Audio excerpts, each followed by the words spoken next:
Skelly Oil Company presents Captain Midnight.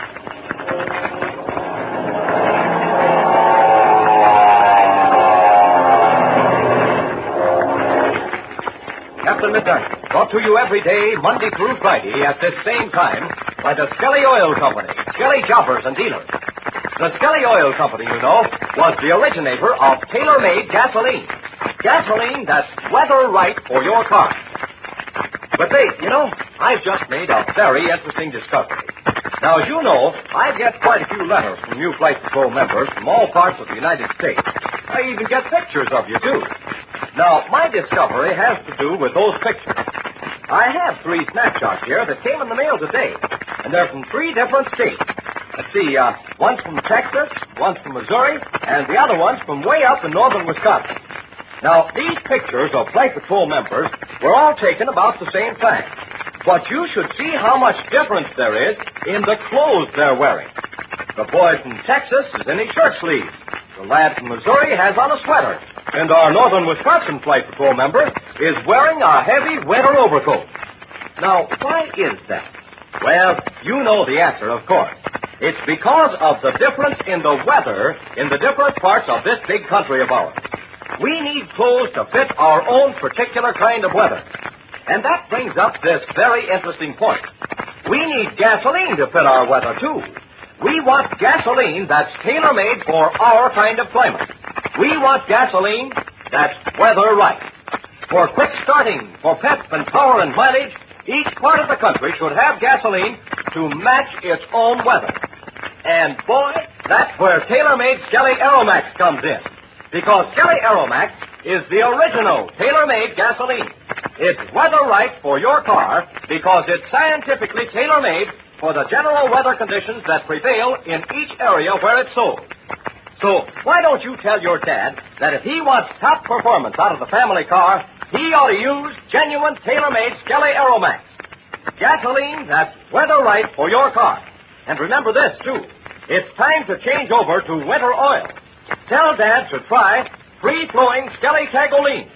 Winter motor oil that's tailor-made for easy starting and safe lubrication in colder weather. And now to Captain Midnight.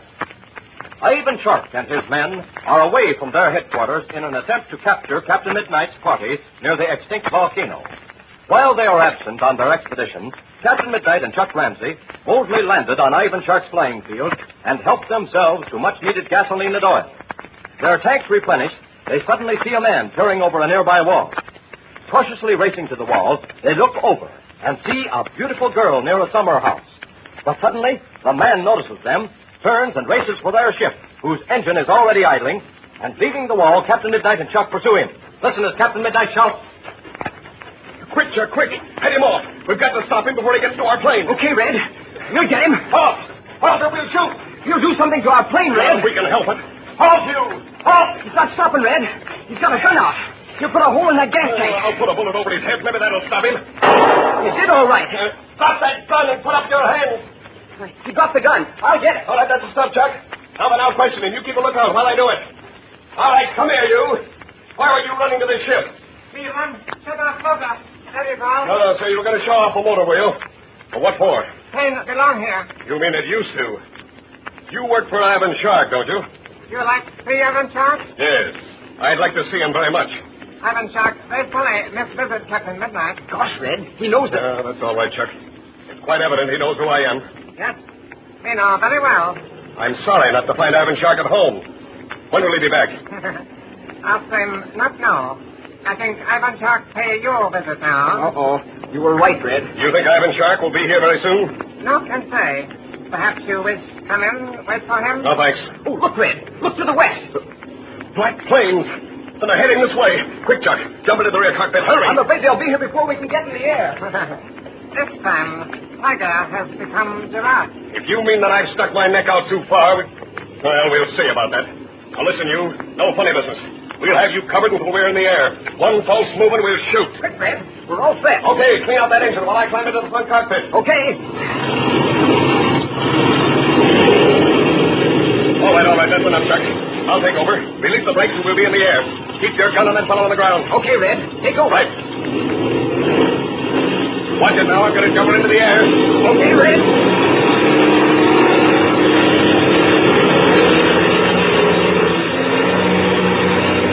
There. We're off. We're headed east, Chuck. We're going to keep in that direction. All right, now, where are those black ships? They're heading this way. Yeah. Get that machine gun ready. We may need it. Bring her into position right now. Our only chance is to get into that overcast. Oh, thank heavens it's lower than it was. How long will it take to get up there? Oh, not more than a couple of minutes. Maybe less. Then we can get out of sight. Oh, quick, Red. Climb her steep. Now, Those black things see us and they're diving at us. It's got the throttle wide open. She's a little bit sluggish with a full tank of gas. Well, we're not going to make it. We can't. All right, get that gun ready. She's all set. Fire a blast to be sure it's working. Okay. That's good. Oh, gee, Red. Those black ships are quick diving and they're coming straight ahead. Yeah, they see that our only chance is to get into that overcast. They're trying to cut us off. They've got the altitude on us. They're making more speed. Oh, that's always the way, Chuck. The man with less altitude is the underdog. But we can't hesitate now. To dive would be suicide. Shall I open fire? Wait a minute. How far away are they? The leading one's about 300 yards. Oh, hold your fire, Chuck. That's too much range to do any good. 300 more feet and we'll be in that overcast. The leading ship's firing at us, Red. I can see the tracers. Never mind. He's too anxious. Don't fire unless he gets within 100 yards. He's gaining, Red. He's making twice the speed we are. Never mind, Chuck. Now keep your head. Another ship's open fire, too. Hold your fire, Chuck. We're almost there. They're gaining. They're getting closer. How far away? 150 yards. 125 yards. And now 100. Shall I fire? No, wait. We're almost in the clouds. Now we're in them, Chuck. Sorry, Red. We lost them. Well, what now? We're turning south, Chuck. We're hightailing it for home.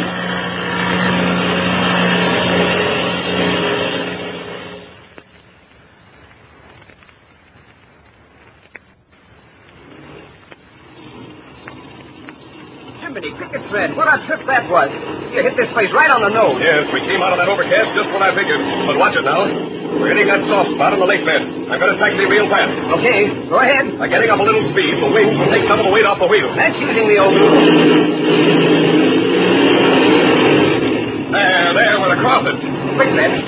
Let's get to shore. I don't see anybody around, and you know what we saw from the air. Yes, I know, Chuck. It looks as though shark flames have done plenty of damage. I can't see a sign of Senor Paredes' hunting lodge. We'll be in under those trees in a second. Now listen, you get ready to jump out. Okay, I'm ready. I'm going to put on the brakes while you jump out. You better take the wingtip when we pull up under those trees. Just a second, I'll get the wingtip. All right, now, how much clearance for that tree trunk? About 2 feet. Go straight ahead, you'll be all right. Okay, here we go. A little bit more, Red. A little more? All right, how's that? Well... Good. Then I'll cut the engine. Oh, look. Here comes Patsy. Yes, and she's not hurt. That's a cinch. Look at her run. Gosh, Red. We're sure glad to see you. Patsy. We thought you'd never get back. We didn't have an easy time getting back, Patsy. But we're here just the same. Well, I guess I'd better get out of this cockpit. Gee, Patsy, what happened here? Oh, look. Here comes Senor Paredes and Pablo. Senor, mi amigos. I'm so glad you have returned. Hey, I thought you folks were never getting back. Well, what happened here, senor? Gee, what didn't happen? And you, senor, did you have the success?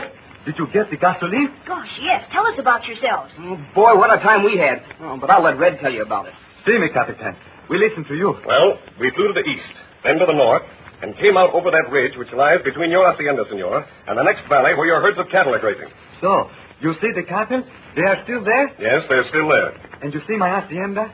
My beautiful hacienda? We not only saw it, senor, we landed there. Just Jupiter. With that, senor? I'll be doggone. You really landed at the hacienda? Sure. That's where we got our gas. But, senor, there's no one to stop you? Not a soul except one fellow. We didn't have much trouble with him. He looked like an Oriental. Ah, senor, I know of this man. He is the servant of Ivan Shark. His name is Spang, and he's the terrible person. Fang? Gosh, what an awful name. I'll say. It makes you think of some kind of a wild animal that's about to bite you. But my hacienda, senor, it is all right? From what little we saw, I'd think so. We even looked over the wall into the gardens. Ah, the gardens, with my beautiful plants and flowers. Oh, gosh.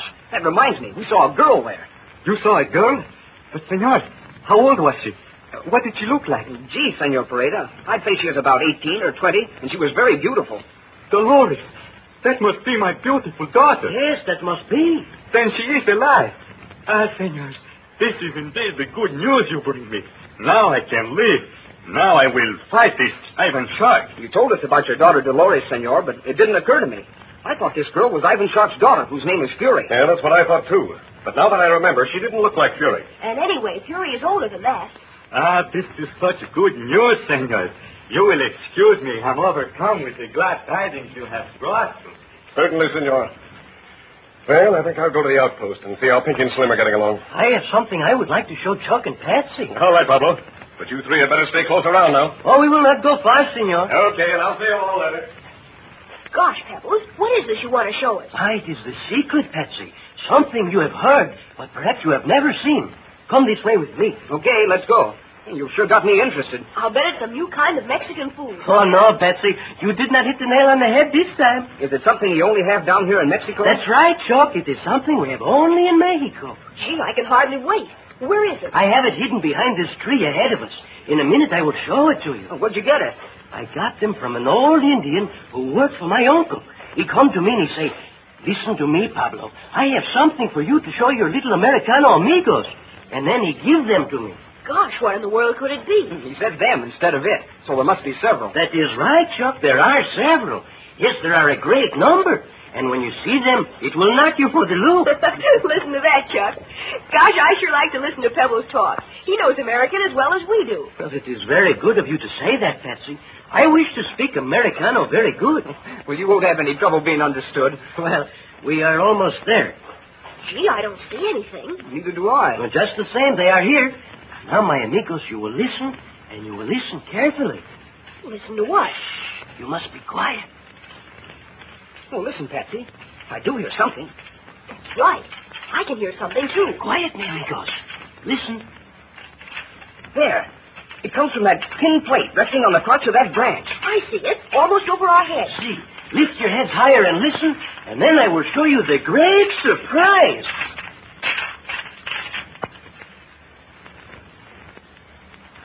Well, what curiosity peculiar to Mexico has Pablo brought forth for his friends Patsy Donovan and Chuck Ramsey? Be sure and listen tomorrow and find out. And in the meantime, what will happen next in the bitter battle between Captain Midnight and the Raven Shark? Tune in tomorrow to Captain Midnight. And now, a special word about tomorrow night.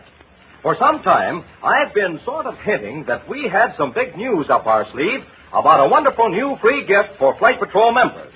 Something so strange and unusual that, well, I just better not start talking about it now. But tomorrow night, I'll give it the works. Yes, sir, and believe me, you'll be mighty surprised and happy and thrilled to hear about it. So be sure to tune in again tomorrow night. Gee, I can hardly keep still about the big news I am going to tell you about tomorrow.